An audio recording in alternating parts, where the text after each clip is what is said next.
And we are back. The hiatus is over. CSU Overwatch Green will be playing JMU Dukes, if I got that correct. I might have forgotten. But should be a relatively close game tonight, Rox. I'm definitely excited. I feel like anytime CSU has some real competition, it's always a really interesting game. And from what I'm hearing, JMU is definitely going to have their Dukes up. That's what I do, okay? I make puns. They're not very good, but they're kind of funny. That's what I do. She even told me, chat. She even told me there was going to be a pun, and I was not ready. But I'm ready for the game, because today we are against, again, JMU Dukes, again, whatever your pun was. Do we know anything about JMU? Do you know what they're running? Anything that they're going to be trying to run? Don't know what they're running, don't know what they're going to be trying to run. I'd assume meta, which nowadays has shifted away from the Ramatra variant of the Juno break composition over to an Orisa variant, simply because we are in Counter Watch. Orisa counters Ramatra, therefore Orisa is the new best tank. And then I presume next week Sigma will be the new best tank because Sigma Let's go, Circuit Royale! Yeah, Circuit, yippee. But Orisa has been power corrupted back up to a state where she is once again viable. Please kill the horse. But besides that, in terms of a lot of numbers, this should be a good game. I've looked at the stats, I've looked at the numbers. The ranks are comparable. We have, similar ranks. We have three players who are Masters Plus. They have two, but they have two who are GM. We have one who's GM. Ooh. They have a few Diamond players. We have a Platinum Diamond. We have won. Both teams have won matches 3-1 against similar level teams. Both teams have 3-0'd similar caliber teams. So this is looking about as close as you can reasonably expect. Expect a game 5 here, honestly. I'm definitely excited. I feel like these are definitely teams that are going to be able to push each other to their limits. And I think that if there's anybody I want to see when the chips are down, it's probably CSU. But JMU is going to really have to make them work for it, and the same goes in the other direction. Yeah, I think I want to highlight, out of anything else in particular, I want to highlight our rookie Muhiki. He is absolutely not the captain by any means, but he had the vision. Coming out, Juno, I did not expect that character to be good. I thought that character was straight doo-doo water. But he had the vision. He was like, nah, this character low-key busted. She got a good ult. Torpedoes are insane. They do like 1,000 healing across the team. They do like 400 damage across the enemy team if you use it correctly.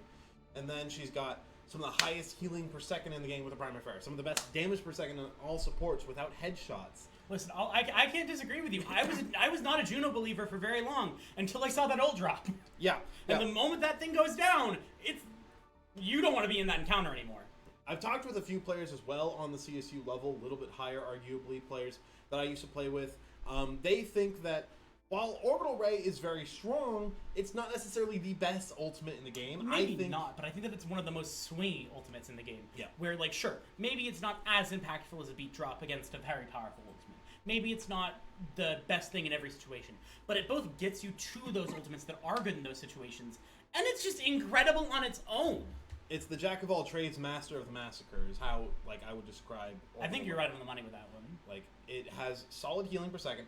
It charges very quickly given how much healing and damage Juno outputs, and it has very solid, very good damage amplification. It's currently the third strongest damage amp in the game behind Amp Matrix, which is a double, Nano Boost, which is a 1.5 times boost. Problem with those two is they're linear. Like BAP window, it's everybody. You put it in a choke point, you know how scary BAP window is. But she just puts mini nano on everybody. It's not just that, but also you can run away from Amp Matrix. Like when the window pops, you can get out of its LOS. And although I do think that that's part of what makes Amp Matrix good, because it's a space control tool as well. Yeah, for sure. And then when they pop the Orbital Ray, all of a sudden it's like, okay, we can try to run away, but the Orbital Ray is catching up to us. It's running after us. This thing has legs. Why does the laser beam from space got legs? Exactly. And it's terrifying. And I'm really excited to see how CSU tries to use it in this round. We should be expecting the Juno. I think there's been some rumblings. I've seen a little bit of teams not running Juno. I see. We should expect Juno to have effectively 100% playtime, but there's a chance that we don't see it, although even more likely is that there's been a recent variant of Juno Lucio that some pro teams are playing as like the go in, screw everything else. Almost said a curse word there because that's really what you need as a superlative to frankly, I get can't blame you. across the Lucio Juno. It's just the get the hell in there composition. Exactly. it's 2 speed characters. It's the one that puts the speed on you at the beginning and the one that keeps the speed on you. And I'm really excited. I hope we see. I think Juno Lucio is the funniest composition possible. Very silly. It's not as silly as Lucio Zen. That'll always be the king of the silly support duos. You know, fair enough. But I think it's a lot more. I think it's better than Lucio Zen, frankly. Oh, for sure. Lucio Zen has not been a viable in the meta since 2016, 2017. Back before, like, that was before we had Ana in the game, before we had Bap in the game, before we had, most characters in the game. Sim was still a support. At that point, it was who didn't you pick more than who you did. Exactly. Like, you would just, like, Sim is a DPS in the wrong category, and the supports are Lucio, Zen, Mercy, and Ana. Ana is too vulnerable. Zen has Discord Orb, which is just an auto-include on most teams back then. And there's not enough healing to make a Bionade worth it. It's Lucio. And, like, Lucio gets you everywhere. He brings it into passive. He hits people off walls. What else could you want? But then again, that's 8 years ago. Can't keep living in the past. Can't keep living in the past. No longer is the highest healing per second in the game Mercy, given the fact that Juno quite literally doubles her in healing per second, by the way. Oh, how the mighty have fallen. I mean, I would never have called Mercy mighty, and thank goodness for that. Let that character rest in hell. But second one you dropped this stream, huh? How you feeling about that one? Second one I dropped this stream. It's not a real curse word. I can pop it all I want. All right, I think we are getting the cue to start here. So we will be moving into the round itself. Moving on to Lijiang, this Garden Point. I feel like we go to here very, very frequently, aside from the last 2 rounds, and I mentioned it then. How do you think this is going to change how CSU and JMU approach this? Well, to be frank, Rox, I'm not expecting anything other than the ordinary. We might see Ramatra, we might see Orisa, but either way, we're going to see the 4 core characters in the meta, which is Brig, Juno, Ashe, Mei. That is the core of the meta right now. That is what the meta revolves around for the most part. Junior and Alizu hovering 2 characters that I don't expect to see them to play. Sojourn has been very weak since her rail was nerfed, but she is still the most mobile of the hit scans. And Malga is very cheesy, but this could be a read on what they think JMU Dukes is playing. Nope, going for the Orisa. This makes more sense. Orisa and the Ashe here. This is a pretty composite. This is what you were talking about. Yep. This is pretty much the same composition, but swapping out the Ramatra for this Orisa. How do you feel about that going into the Winston? Well, it's decent because you can just run past the Winston sometimes, and Orisa has the survivability, the sustain to go for things like this. Walk on the back line, she can back off, she can heal herself, she can be saved by the Juno, and the healing per second is just ridiculous, but Alizu needs to be healed up soon. Absolutely. I think that Orisa really is a character who I feel a lot of the time she's very sustainable until she runs out of cooldown.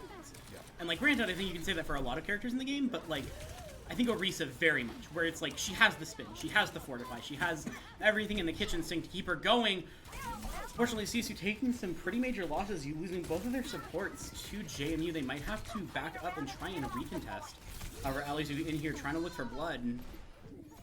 The only blood that'll be spilled is his own, but I think Alizu got caught between, a rock and a hard place. Not even his own mindset and what the competition's supposed to do. You really want to try to run down the enemy backline and make some aggressive plays happen, but you can't just ignore the Winston. You had a slight window of opportunity when artillery backed off with the jump. That's when you need to strike. That's when you need to go. I think you got a good point there. I think that, like, this Winston can really... I feel like these compositions both want to do about the same thing. They both want to shred your back. Where it's like Winston wants to jump in, he wants to make a bunch of problems. This Tracer wants to get in and start causing even more problems. And I think that, like, you need to capitalize on those opportunities. Silver lining for CSU that fight. JMU invests 2 of their most impactful ultimates that they can, being the Ray and the Duplicate. CSU, they should be able to come into this, survive the Nano Winston with the rally, and if they aren't able to, I do have some serious questions about CSU, about how we're performing, because that is a standard expected survival. I think that's definitely a good point, although at the worst comes to worst, I could see CSU trying to get their footing. But right now we're going to see the ultimate from a bunch of CSU's players here. I think we saw 3 of them in tandem. That's going to force out the Primal here. Zuki on the point, terrified of this monkey. Trying to get some healing off.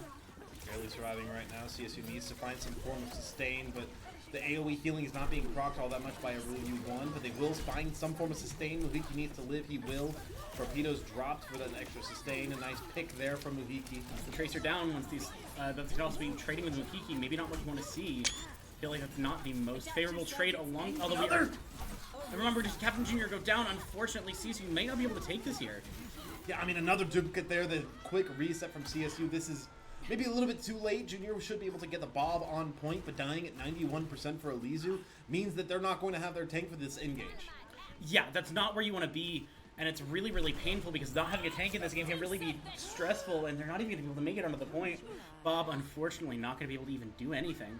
It's a good meta read here from JMU. The Orisa variant has been coming out on top lately, and contrary to popular belief, contrary to what, you know, the OWCS casters might end up telling you, Orisa is not a counter to Winston. Winston is a counter to Orisa, because Orisa loves it when she gets to walk with 5 onto the enemy backline, or walk with 5 onto the enemy tank. Winston shuts both of those down, because the moment Orisa oversteps, he can get onto the backline, or if the Orisa overcommits onto him, he can just get out of dodge, and the rest of the team can melt down the gorilla. I feel like before I've heard... horse, sorry.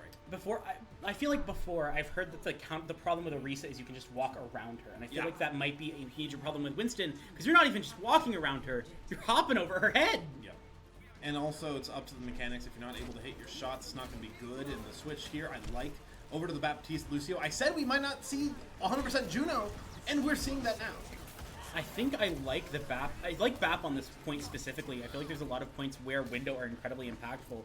However, Captain Junior going down, this Echo has felt incredibly, incredibly dangerous this entire round. Builds up 2 really quick duplicates in the previous round. CSU, they really are playing on the back foot right now, especially with that unfortunate coach gun from Junior to put himself in a diveable position. CSU at the very least have established some point control and get the pick on the Ana. That is critical. Absolutely, taking the Ana down is huge, although Alizu taking a loss here is not where you want to be. Muhiki also losing the Immortality Field, and that might not be that might spell the end of CSU's control at this point. They're going to need to come back in strong. These ultimates are not looking the most uneven. I feel like CSU needs to get a little bit of damage on the table, but they're not too far behind. You say they're not too far behind, but Junior is only sitting at 30%. Ghostface at 55. The DPS ultimates is a mile away for CSU. They will have this, you know, Ant Matrix, sure, maybe a beat, but they keep getting really strong hits on CSU. Yeah, it's really, really painful to lose players like IW1 out of nowhere. Even if CSU is able to rotate on the point with Muhiki on the BAP here, dropping the Immortality Field, it might not be enough. There goes the window. CSU needs to make this happen if they're going to do anything here. Muhiki goes down. Unfortunately, I don't think CSU is going to be able to find a capture off of this. Most likely not. This is another problem with the composition CSU are playing. They tried to adapt by switching over to the Lucio BAP. The problem with the Brawl comp is it's vulnerable if the enemy team can take angles, if the enemy team can take map space away from them and slowly whittle them down. And the JMU Vikes composition is literally built, the Ana Juno comp variant is built around angle control. So CSU have played into JMU's hands. Absolutely. I think it's just they've been really getting hurt by these picks with this Echo has been able to kind of go very uninhibited, and alongside that Nano could be very, very scary. Never mind, going to be able to take it down. I think that I agree with your analysis. I'm not sure I have anything to add, but I want to keep talking. I mean, this Primal Rage is looking dangerous. It'll send Ghostface off the map. Artillery has been very, very strong so far as a shot caller, it seems, for JMU, as well as his general Winston mechanics and timings. I've been very impressed with Artillery. We're going to see CSU be able to take the point, although it might be a little bit scary here. JMU without supports, however, probably not where they want to be. I mean, they did force the Annihilation here from Elisa, so they did do their part. They should be able to chase down this Winston. Bubble will prevent that from happening. They're going to be able to chase out the Annihilation, but that still puts CSU at a decent level of advantage. Sure, they're coming up on that double, but they're also going to have to contest against the bot. They're going to have to contest against another one of those windows. Things are coming up for CSU that are very, very scary for JMU, and they're going to have to figure out how to deal with them. I want to see CSU ignore the monkey, go for the backline in this fight. They're going to opt instead to slaughter the gorilla, looking like 2015, 2014, whenever Harambe died. Listen, I'm all for puns, but real dated references, that's where I draw the line. Alright. Although we are going to see the Pulse Bomb coming out, and I don't think it's going to find anyone. No, I mean, I think I saw the Pulse Bomb get either a deployable or it did get a kill, but it wasn't something that CSU were really worried about. They got a good trade. I think that taking out, as much as I think that it would have been a good idea to go for the backline, I think taking out the tank here was probably a really good idea. Without the tank, the rest of JMU is going to be unwilling to push in. That's going to be the Blizzard coming down. Welcome to the Overwatch 2 experience. You jump in as Winston, they will pop an ultimate, make sure you are no longer playing the video game. Muhiki needs to survive, but to duplicate with that Ramatra Nemesis is a little bit too much to bear the orbital range, just in case they needed a little bit more. CSU going down, but not in the worst position. They got 30% to make a play, and they've got a Bob to do it. Maybe he'll be able to do something here. They're almost up to a beat as well. Yeah, that beat is what's most important. They're going to go against the Nano Boost, and this composition is not as good at surviving the Nano Engage, and Muhiki oversteps. He's so used to being able to be that hard carry and be unpressured that these teams, now we finally find a team that does pressure Muhiki. And that is a beautiful pick from Captain Junior. There goes the Tracer. This could be major. They need to pop this Bob to get it off. Nano Monkey online. That's very, very scary, especially with that Primal upcoming. There goes the beat. This is not looking very good. They're losing players, they're bleeding time. Muhiki will come back, but they won't get the cap. Muhiki will find his one, he'll find his two, but nobody stands, nobody survives. Running out of time, running out of options, and that's going to be JMU taking the first map. Ouch. I feel like CSU might have been a little bit off of their kilter, where they've been able to kind of roll a lot of the teams they've been playing so far. Yeah. They might not be used to having to play against somebody who's going to actually call them out on mistakes. It is also, like, some of it is, like, certainly that. They have been playing, you know, relatively weaker competition as of late, but it's also because, you know, we can throw in the John of, they just added Ghostface to the roster from Overwatch White. She's a mid-platinum player, playing in a lobby with Muhiki, who's like a top 500, top 300 flex support, has played up to that tier 2 level before, so CSU are a little bit mismatched here, arguably, in their roster. They're a little bit mismatched, but I think if there's any team that can adapt to maybe being a little bit of an underdog, I think it's going to be CSU. Yeah. I feel like we're going to need to see an adaptation. We're going to need to see them understand that they need to be playing at the best of their possible, and they need to understand that they can't take anything for granted. Yeah. JMU is a team that will eat you alive, from what I can tell, if you make a single mistake that they pick up on. It's also, again, I have to restate this fact because it's very important. If I were coaching this team right now, this is the part I'd be harping on. You just counter-comped yourself. You walked in, you played the Ramatra, Lucio, Baptiste. That is a comp built around walking on the backline. The Ana's nowhere to be seen. You're not walking on a Winston, Tracer, Echo, Juno if they're playing. They're gone. They're gone.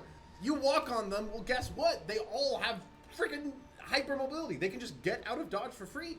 And so you're playing into this self-imposed counter-comp, and a lot of that stems from CSU don't scrim dive with Muhiki on flex support. They scrim dive with Ghostface on flex support because Ghostface doesn't have as strong of a tracer, so they need to play the brawlier compositions when they have Ghostface in. I see. What do you think you want to see from CSU? How do you think you would put that into motion? I can't believe I'm saying it, Rox, but this is what I want to see. We are seeing pigs fly, folks, tonight. We are seeing Ty Munster decide that Kings Row was the right pick. The problem is, though, thinking about Kings Row, it's not a brawl map anymore. When you see the pros play it, they opt for Winston very consistently, especially Korea, a little bit in NA, and EMEA does whatever the hell EMEA does. Like, they'll just play brawl anyways, or they'll play, like, Twisted Minds will play their poke comps, they'll do whatever they want. But really, dive has been the prevailing composition for Kings Row. So I'm not sure, like, this isn't a vacuum. Like, if this is last year, 2, 3, 4 years ago, this is absolutely the best map pick. But in the current state of the game, Kings Row is more so against CSU's preferred game mode. Now, I'll have to hold my tongue because I'm not sure what CSU is going to go for, but at the same time, I wonder if there might be a level of power that comes from sticking with something that might be a little bit more conventional. Sure, the meta has changed, it has evolved, but there's been so much less time for that meta to develop as opposed to the meta that we've understood, as opposed to the game that we've been playing for an extended period of time. And well, certainly I think that JMU, in the right situation, might be able to find a way to play that newer style and play it in a way that CSU might not be able to handle. I'm curious to see how this goes down because we're going to see a very conventional composition from CSU, and I'm really curious to see how this ends up shaking out.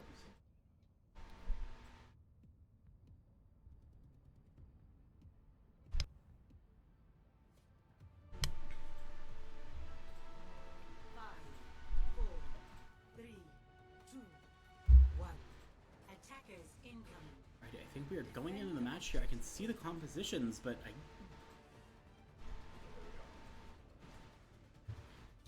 Had a little bit of a production hiccup. This will have to do for the moment. About that works. Don't forget to transition. But that was the hiccup. That was we're trying to. All right, we're gonna see CSU currently on a composition that seems pretty conventional. Although we're gonna see the Ramach right here. How are you feeling about these compositions? I think Rom is better than Orisa for certain. It lets you walk down on people with a little bit less risk. Junior, though, removes Choom's head very quickly into the fight. That is just a very nice way to give yourself entry. A bit of a hello between snipers, just entirely blow them to bits. Yeah. I also think that the Ramatra ability, the Vortex, might be very, very helpful given the fact that Winston wants to jump. He wants to just jump out of the situation. And if you force him to jump and then bubble him, what's he doing? And if you saw it there, the Ravenous Vortex completely covered the main choke. That really shows like how big that ability is and how much that can shut down. I think it's really interesting because I feel like we're not even seeing a... I feel like this is closer to Poe. This is a brawl. This is for certain brawl. When you have the Baptiste, Lucio, Ramatra, this is a hardcore brawl composition, especially with that man. Fair enough. I see Cassidy and I see Ramatra, and I think, oh, these guys are going to shoot me down from like 3 miles away. So the thing with that is, Cassidy did have a range nerf, but more importantly, this is a brawl comp with an exceptional poke phase. I see. So, like, you can think of it like how... So I'm falling for the trap as well. You can think of it like in Smash, right? You have the neutral, then advantage, and disadvantage. Ah. Neutral is poke. CSU have a very strong neutral game with the Ramatra variant. Yeah, and then the moment they get an opportunity to start pushing in and dealing a lot of damage, they get to punish them like no tomorrow. The advantage state is just very strong. He caught out a little bit unawares. Really not where you want to be, but at the same time, that's not going to kill CSU here, I don't think. Especially with these ultimates upcoming. I mean, it won't if you're able to hit a sound barrier and hit 4 headshots onto the enemy Winston, but that damage resistance that tanks have to headshots is going to be quite difficult to really break through. So this is going to be a fight over to JMU. Absolutely, making those shots look a little bit closer to tranquilizers at this pace, with CSU taking some major losses. Muhiki getting jumped by this Winston here. Going to retreat just a little bit here. I think CSU is going to have to regroup with Muhiki getting chased down and just pestered by artillery, which is really not what you want to see. However, Captain Junior there to punish for the overextension, with CSU taking down artillery, allowing them to take a moment to recontest here. Muhiki jumping up to high ground. You see a little bit of a sticky situation with the nano, but it's not going to end the game here. Oh, that's the nano blade! They have nano blade! I mean, they can just sit in the blizzard. They can just sit out of the effective range of the sword. And what can he do other than walk into the perfect storm? I mean, at this point, I feel a little stupid for getting hyped for the nano blade, but... It's 2024. You can't get hyped for that. That is a pool noodle. I don't care! It's the coolest thing I've ever seen! He just runs in there with a sword! What about Cyber Sword? Less cool. Cool name. It's a cool... Oh. Anyway, CSU holding up this choke point here.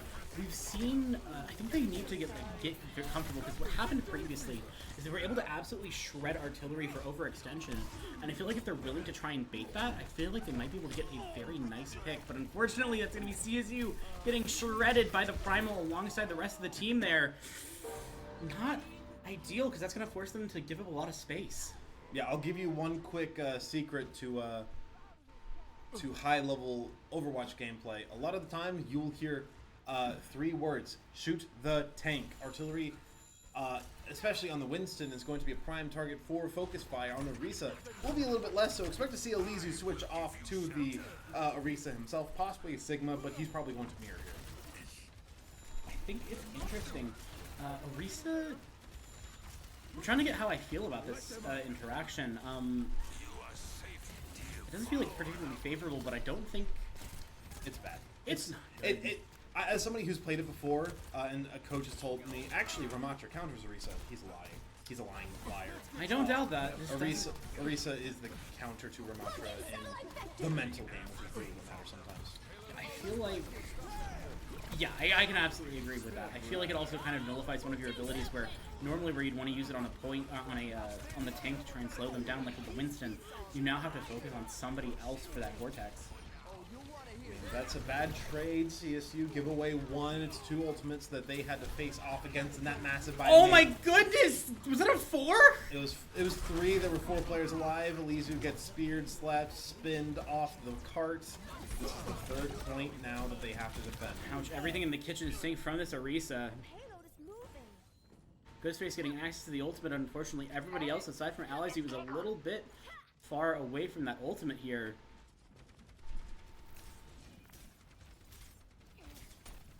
You see CSU trying to hold on to this final point, but they're going to be going up against some pretty scary ultimates. That blade is upcoming, and it's not really where you want to be. Alongside the spin, the major spin from Orisa, this is a little bit scary for CSU. Yeah, I mean, look at this. This is a Terror Surge written all over it. That wall will be nice to block off the Oh LS, my goodness, but... supports immediately shot in the back, and they're not getting back up here. Yeah, I mean, that's just what happens sometimes. The Terror Surge pops. Somebody tries to save their own life. I think the wall might have cut off IRU1 and Muhiki, but I mean, at this point for your CSU, you are playing against a brick wall. If you're Elizu, I am expecting a swap here. I'm expecting the horse to come out, and there we go. Speak of the devil, and she will appear. Devil is the correct word there, Rox. Exactly. Definitely a little bit scary for CSU, but they might be able to hold a little bit longer, and if they're able to push to 3, they might be able to take it. I really went going down to the Nano Blade. I mean, yeah, that's the Blizzard, but it's just an old bank built up for JMU. They have everything they could possibly want. Yeah. Bob is built up as well, and it's going to be 1:26 on King's Row. That is a very quick push. You aware of the concept of the monkey's paw? Yeah, wish upon the monkey's paw, and they'll give you more than you ask for. Yeah, so I feel bad for wishing constantly that we were going to see Nano Blade again. Yeah, Karma is not a kind lady. Karma's not a fan of me when I'm begging for something on commentary. How do you think CSU's going to have to adapt to this? Mentally. I think that is the big thing right now, because it feels like CSU are making a lot of very small, very easy mistakes. I'm currently coaching like a diamond team, and I'm seeing the same mistakes from CSU, all of their players, as I am on that team. Including the player who should not be making those mistakes, Muhiki. He's peeking out too far, he's taking wide swings, and he's just sitting in open space when he shouldn't be, and we're going to see the role swap. This is what I was talking about before. They don't want Ghostface to have to play the Tracer. Muhiki is just so much better at it that it's not worth Ghostface playing that. Ghostface will swap over to the Ana. I see. I wonder if it might be like CSU. I think I've said it before, but CSU in their brackets have really felt like the big fish in the small pond. Yes. And I feel like this is the first time, at least in this season, that they're really facing off against another big fish. That is how it feels. As somebody who's played on this team before, you really do feel like you're the big fish in the small pond, and then all of a sudden a shark shows up and you realize you ain't that big. Exactly. CSU going to need to figure out how to break the chain of food. Food chain? Chain of food. Chain of food. The chain of food. Thine chainness of consumption. Thy food of chain. Thy food of chain. Righty, we're gonna see CSU. How do you feel about this change of this is the change to the composition that I think we were talking about. How do you feel about it? Not great when IRU1 and Ghostface get hit with a Bionade. Artillery dies into the backline and kills 3 for 3. I mean, at least it's early in the point. At least this is right outside the front door. It's ultimate percentage, but it's. This feels worse to me because CSU, I said before, they need to establish a stronger mental game, and currently that stagger is going to make it worse. Yeah. Their mental game, at this point, it cannot be good. This cannot be feeling good if you're CSU. This is kind of hitting the brick wall of mental. Yeah, I don't think CSU can feel very good here. Especially after a wipe like that. I mean, if they can manage to cheese something out here, that'll force the recall, so they'll be able to hold on to some space. But when it comes down, has to use it defensively. It's what the cooldown is so good in coordinated play, but you never want to have to go for that. Bionade hits the back line as Muhiki falls, goes over eager again. I don't like that jump. I feel like you are trying to play the monkey game against the person who's very good at playing monkey. Which you can do. Oh, absolutely. I just think you have to be very aware that you're the worst monkey. I wouldn't even necessarily say that. I do think Elizu is comparable to me on Winston, and I do think that it might be ego, but I think out of all the characters that I have been able to play since retirement, I think my Winston is my strongest. I realize this is coming off wrong. I'm saying that Artillery is very, very good at this character. He's good, but I think I'm better than him, so I think Elizu should be better than him. All right, I think that you know what, I believe you. Like, I've seen your Winston. I've commentated your Winston. Maybe he's not got a better Winston than I do, or a comparable Winston than I do. That bubble was not sublime from Eliezer, but this dive still is quite solid. They'll get some space. Trading backlines is adequate here, I would say, for CSU. We get the stick to kill the Ashe here. Shout out to spectator options. It's a very easy button to hit, by the way. I've done many productions and coaching VODs and a lot of things. That is the easiest button to hit in the world. Definitely. CSU trying to take control of this here, trying to capture the point where they're gonna have to. You can see in iRuleU1's crosshair placement. He's looking for the jump. He's holding his mouse just a little bit higher than the Winston. He's looking up for the jump. And the Nano plus Orbital Ray, you are not surviving that. And at this point, CSU, you can still win this map. You can draw this map. But I can already tell they're not thinking about that. They're thinking about map 3. I think that's the thing. I feel like it's very easy right here and now to just start thinking about map 3, but I feel like it's takeable. You've got a minute. You've got 50% on the clock. I feel like you have to play incredibly well, and you have to maybe take a bit of a risk, but it's definitely possible. CSU dropping the Nano Monkey. There goes Tomb. That's the pulse bomb onto the wall. Trading left and right, but it's very, very favorable for CSU. I mean, at this point, it's looking like they've finally found the way to crack open this nut. It took a while to build that Nano and find an adequate time to use, but they found it, and they'll get it. All it took was an ape and some very, very illegal substances. The ape and some go-go juice, as I like to call it. That's probably an apt definition for it. Do you remember when Nano Boost used to give a speed boost? I think it still should. I think that's really funny. I would rather die. That would make the character quite broken. Ooh, unfortunately missing the stick, which is not really ambitious. And now he's probably going to die for it. He'll grab the mega health back. He'll take the duel. He's getting good damage, but that pulse bomb was just a little too ambitious. At this point in time, if you're CSU, you need to maximize the value of every single tool. You can't be throwing those out. I feel like CSU, the previous interaction was do or die, and I feel like CSU might have still been feeling that pressure. Yeah, I think so, absolutely. That's good analysis for that. They do have ultimates though, so they do have some space to work with. They've got gas in the tank. They've got better ultimates right now, but I think it could be scary. That's gonna force out the Primal Rage here. This Ashe is just going flying on a little bit of a soar around the world, going down, finally. Soar around the world and directly to heaven. I mean, this is a good play. On nothing. There goes the Ana. This is a good play from Eliezer. It'll force the Primal Rage from Artillery. This is a winnable fight for JMU. CSU has to stabilize and has to sustain. Looks like they will just about, but it does cost them a little bit. It's definitely costly, but I feel like it's not the most expensive thing that they've done, especially given it forces out the Primal. Granted, the next ultimate JMU has up is the ultimate, but... Yeah.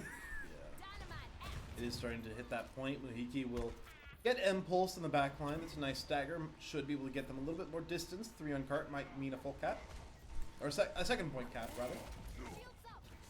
I think that if they can take the second point, it's going to be difficult, but I think they have a chance. There goes the stick! Lord! What my goodness! Muhiki was upset about the previous pulse bomb and goes, nah, give me the run back. Immediately sticking the Juno, and I think that's huge! I mean, the mechanics on this guy are just insane. He'll find his 3-piece, he'll grab the mega, and they will cap that second point. I said earlier, I think they're thinking about third. I think their mental has been solidly reset after that one. Absolutely. I think taking out specifically the Juno there was huge. I was terrified of dropping the orbital, and they just immediately went. And Muhiki just decides, hey, you know what ultimate I don't want you to have? And that's why I think you need to have good pulse bomb usage in this matchup. Don't go for those kind of crazier Hail Marys. Like, that is a pulse bomb that I'm okay with you Hail Marying because it can kind of stifle a aggressive play. But I mean, a pulse bomb can solo win a fight sometimes.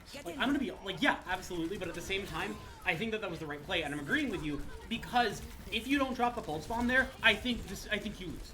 Yeah. I think you need that Juno out of the situation as soon as possible. Although, granted, that means that they're gonna have access to it in a little bit, but I mean, they're doing a really good job of just stuffing them into their spawn doors. Eliezer will contest as far, drop it to half. And, I mean, there's a capable situation here. They have salvaged this quite well. And oh my goodness, Muhiki out for blood on this Juno! Oh my goodness, and the Ana, or the Ashe! Muhiki heard us talking about the pulse bomb and got mad. Unfortunate timing there, though. The great 2K, but they're forced to stabilize at a really inopportune time. They go for full reset, and the fact that Ghostface and Irelia1 had to back off meant Alizu could not survive. Really, really painful, but I don't think it's gonna be the end. That's gonna be the Ana or the Diva coming out. I feel like I mess up every time I say the character's name for the first time. I think this is a panic pick. It can work against Pharah pretty well, but I still feel like this is just Alizu, panicking a little bit on his hero stuff. I don't hate it, but I also can definitely see where you're coming from. Like, I think that, Diva is a character who has higher, her damage is a little bit higher than Winston's, to my understanding. And I think in this situation, I don't mind the bomb, because there's places to hide, but, in this situation, you really don't want to have to hide from bomb, with CSU taking some major picks!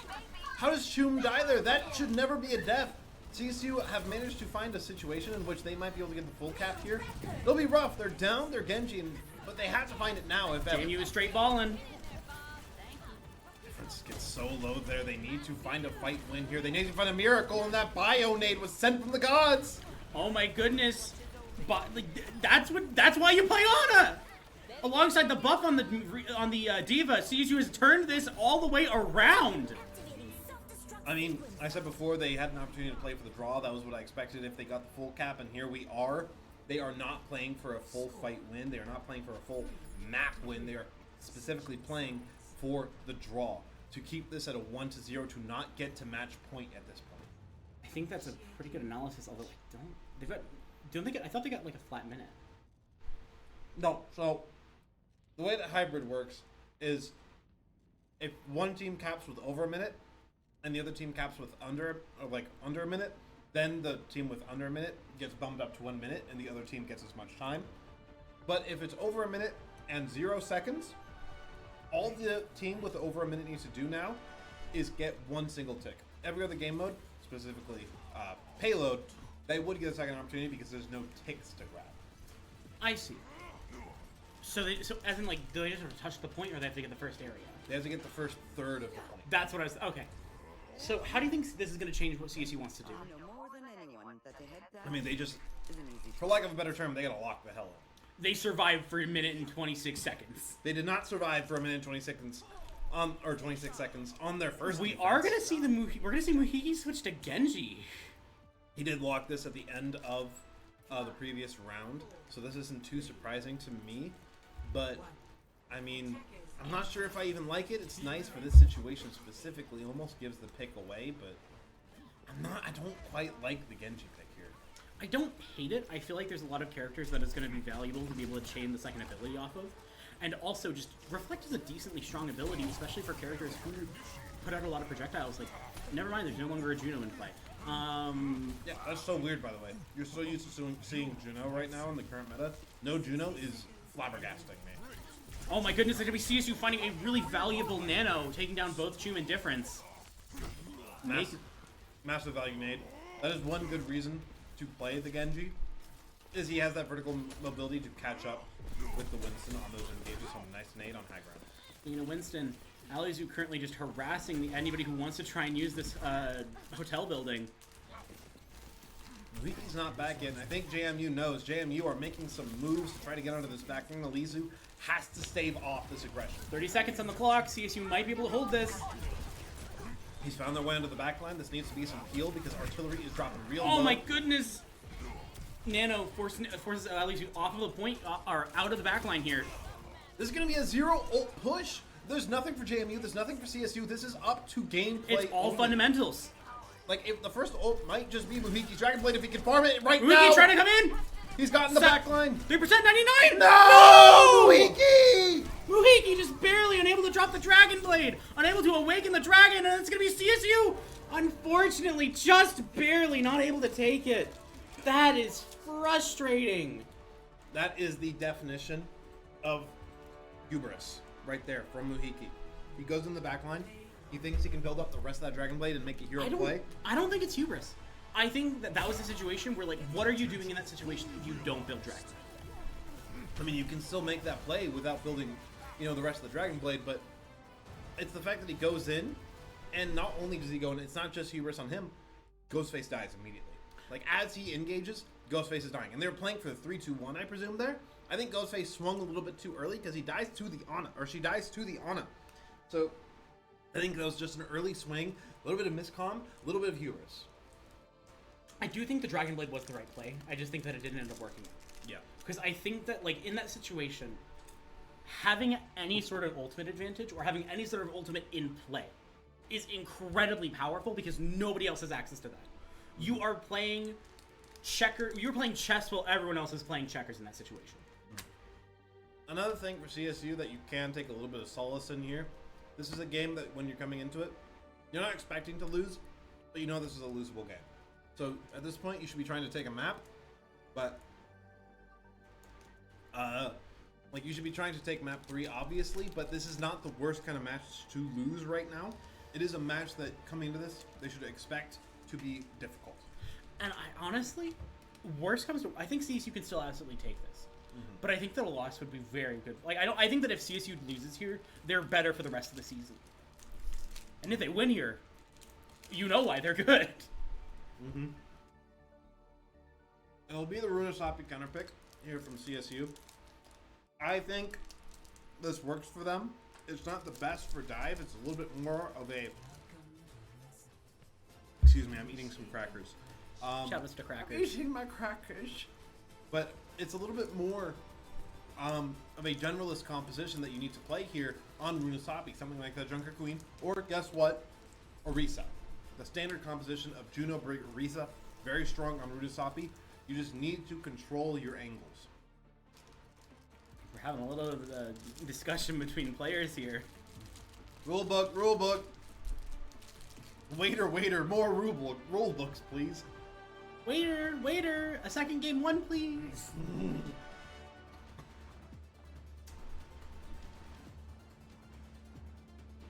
if you look here for JMU, they've locked the composition that I expected CSU to. They've locked the Orisa, Cass, and Genji with Brig Juno. And CSU have taken a risk here.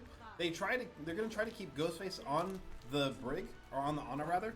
And Ball? We are balling! We're straight balling! Let's go, baby! I love Ball. I love Ball so much. I love this guy. When this map first came out, I had actually theorized that I thought that Ball was going to be the best tank on this map. There's a lot of cheeky high ground spots that he can swing around. And it's spotted now, so JMU can plan accordingly, but I do still think Ball is very focused. I love how Ball plays entirely uniquely to any other tank in the game. Like, you are just meant to be a nuisance. I mean, in the upper level macro play of these kinds of maps, he actually plays very similarly to Doomfist. I mean, fair enough, except do you see Doomfist be played? Well, when you did, like when I was playing Doomfist and when pro teams were playing Doomfist, he kind of had the same playstyle where he's just kind of a jerk. I honestly, I'm fine with Doomfist doing it. I think that the hamster doing it is incredibly funny. Oh, for sure. Like, I love Wrecking Ball so much. He is the joke character, objectively, of Overwatch. He's the big band. He's the Piranha Plant. He's Big Band is not a joke character. Get that out of your mind. He literally can play Undertale. I don't care. I play Big Band. That character's broken. Anyway, back to Overwatch. We'll talk about this later. I mean, CSU, he's balling, but it's balling without a cause because they're losing out right now. Yeah, I can definitely see that. I feel like CSU is struggling to take control of the tank, or the robot. The tank. Bob's cousin. I mean, they are struggling a little bit with, like, the tank matchup. It feels like Artillery does kind of have Elizu's number, and they get to walk down the back line. This is what I was talking about CSU needed to do earlier before the hit, but it's so much harder and so for them earlier, and so much easier for JMU now. Yeah, I feel like at the very least, I do like the minefield in this mode. I like minefield here. With CSU might need to rethink what they're pulling here. I mean, you just can't run the Brig on a cast. Like, if you're going to play ball, you got to go all in on the ball. I like the Juno a little bit more. I think this cast needs to go. I think the Genji maybe needs to go. I want to see something like Adventure, Tracer, Sombra. See, here's my thing with that. I think I agree with the switch off of the Genji after the Blade comes out. You're at 92. Blade is swingy enough that I think you're willing to take it. I don't even think Blade is necessarily swingy enough in the current meta. it's so easy to shut down Genji, especially with this composition from JMU. They've got Brig, Cass, Juno. It's very easy to shut down a Blade with this kind of composition. I mean, yes, but also those backline triggers are incredibly squishy. Like, Juno is not going to take very much of a beating. And, like, once you're able to get in and start swinging that sword, I think that, like, if you can take some major hits from the backline, they're going to be in a real bad position. For now, they'll win a fight. It costs a minefield, and in return, they'll force the Juno ultimate out. He finds himself in a little bit too deep. He will get spun, he'll get hindered, and he will get boomed, but survive. Throwing everything in the kitchen sink at Ball, but unfortunately unable to kill him. That's the hamster secret. That's why my man's balling. He cannot die. He's physically unable to die. He doesn't even know what it means. He's literally immortal. The Dragon Blade comes out. Muhiki will find one early. They get to separate this Brig, and she will fall as well. They need to get a little bit more off of this, though. They're even This up. goes down. Not where you want to be. They need to take control. Oh wait, never mind. They're pushing that robot. Not a ton. Elizu will be able to sneak away that kill, but they do need to back up again. They're getting 1 meter at a time here, Rocks. In 6 minutes, they're going to get 16 meters. That's not enough. Yeah, that's really not where you want to be, especially with a mode that's so defined by momentum. Like, with push, the fact that you have to drag the robot back to your side of the point makes it so much harder to recover from like, a negative situation. Yeah, and Elizu just doesn't have a team to really follow up with him on these dives. Like, maybe the Genji can, but it'll be the pulse bomb to take him out, though. And, yeah, I mean, there's just nothing you can do with this. Minefield at the very least could be major. I mean, at this point, CSU just don't look like they quite comprehend what's going on. They don't even look like they know what their composition's meant to do. Like, the ball just doesn't fit here, and the rest of the comp doesn't fit with it. Yeah, I'm not, as much as I like the ball, I feel like it might just be a bit of a silly play to end out the set. I mean, it's an attempted clutch. It is something that Elizu has talked about before as one of his best heroes. So, like, maybe you're trying to go for the comfort pick, but you need something that can really follow through with that, with the Genji, like, to do that. Tracer, Venture, Sombra, you know, Lucio, something that can go in with this. Yeah, you just don't have anybody to follow you up, like as you're saying. I feel like you need somebody who can play that sort of backline silly game with ball, and if you don't have somebody to do that, you're just kind of going in alone, which, oh my goodness, CSU taking, Yeah, those torpedoes in the orbital ray do well over 100 damage. I believe it's about 120. Maybe not quite. yeah, About 115, 115-ish. Enough damage. Too much, in fact. Frankly. It'll be the switch here now. CSU, they're just on a worse version of what they could be playing. Muhiki and Ghostface just switched between what I don't think the tank switch was. I think the DPS. I think you keep the ball and try and like support it better. I mean, I think you can absolutely do it either way. Like, the ball didn't fit with the rest of the comp. The rest of the comp didn't fit with the ball, so you fix one of those problems. This is good enough. A little bit of a duel at sundown. Both Cassidy's getting out of the picture. I mean, the trades favor CSU here, but not if you drop by rule U1. The Baptiste will fall. Elizu will get a trade on the backline. Brig falls. This needs to be a very marvelous clutch, and it looks like it may just be. I mean, yeah, once Orisa starts running out of abilities, she's really just a sponge. Like, she's got a lot of health, but there are a lot of characters who can really shred it. She's got a good amount of health and a lot of armor, but doesn't really mean a whole lot when you got focus fire and a character who's got like 80 DPS. Yeah. That's a support. CSU currently on a single ultimate and a dream. However, that ultimate is the one I want to be dreaming about. And it'll be able to cycle them back to the rest of their ultimates as well. Exactly. Elizu and Muhiki and Junior and I really won. They'll probably have their ults by the end of this fight. There's the orbital laser coming down. Let's see how it goes. Yeah, torpedoes. It won't be there to save anybody in time, but He goes down, but alongside their Cassidy. this is just a very scrappy fight. They pop the orbital ray, but no matter how good it could be, no matter how strong that ultimate is, sometimes, you know, the go win button doesn't work. Unfortunately, that's how it's looking. I feel like CSU has two very powerful ultimates upcoming, but with how this map is formatted, I don't know if that window is going to do too much. Yeah, the Amp Matrix, it's okay, but they're kind of on a panic swap here. I think CSU overall are just kind of on panic swaps. They're like, they're confused, they don't know what to do. Like, they're just getting rolled. Why are we getting rolled? It's scary. I really want and Captain Junior going down, unfortunately. That cast is so dead. They managed to trade out 2 for 3, but it's just gonna matter for respawns. Yeah, that's about where it is. I think he goes down. This is starting to see the walls close in a little bit here for CSU. I'm not sure how turnable this will be at this point. Push so momentum based. 10 to 123 meters. It's a 113 meter lead here. Well, actually, it's only at 112.4 meters. It's not impossible, but it's definitely something that CSU is going to have to really capitalize for. We've seen big turnarounds in pro games recently, especially on push, but I don't know how much it'll matter for the future. Especially with both supports out of the picture alongside Alizu. Yeah, that's painful. And it was the Ant Matrix as well for my review we wanted to be. Muhiki can try to go for a quick clutch between fights here, but he's just wasting resources, drawing out some attention. Trying to just slow them down so that CSU has a time to maybe regroup so that Muhiki can attack with the rest of the team. Taking control of the robot at the very least, if only for a second. They can start to enter, they're going to pop that speed ring. It's a sign of an entry, but they don't have much words to go with that sign. Ghostface falls. This is starting to fall apart here for CSU. Yeah, this really isn't looking too good. CSU either needs to find what they need or needs to find how to... Ouch. And that's just unfortunate. Gonna drop the series 3-0.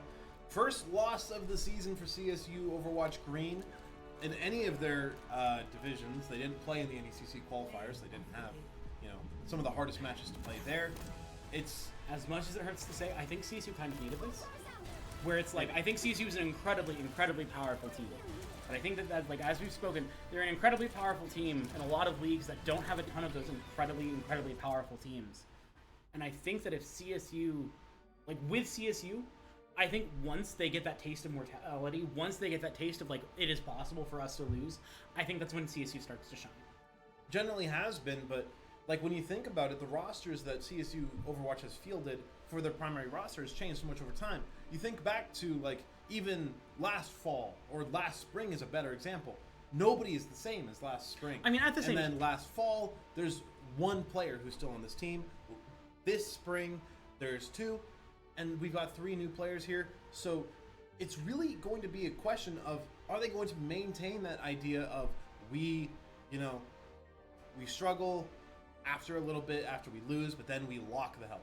I don't know if I believe that that's entirely player-driven. I feel like a lot of the environment surrounding our players is incredibly, incredibly susceptible to that. We have a lot of people who genuinely care about the results of these matches, who genuinely care about the skill and health of our players. And I think with those surroundings, it creates the environment for that bounce back. I don't think it's defined by players. I think it is defined by the environment that they're in. I'm going to go grab a player real quick, or see if the players want to get an interview. It was a hard loss, so I'd understand if they didn't. I'm going to be right back with that.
Bye.